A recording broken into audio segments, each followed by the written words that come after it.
Yun. Dahil nalagyan ko na to ng ng electrical tape. Pasok ko na to dito mga ka-viewers. Yan. Yan, ganun ko lang siya, ganun. Para hindi basta-basta mahahatak mga ka-viewers.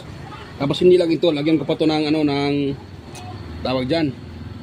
Lagyan ko siya ng wait lang, sana yung aking lighter. Patakan natin ng yan mga ka-viewers, patakan natin siya ng glue stick para matibay talaga. At hindi basta-basta natatanggal. Yan.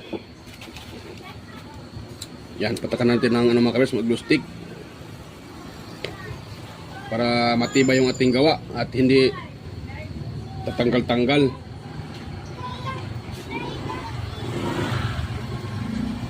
Yun.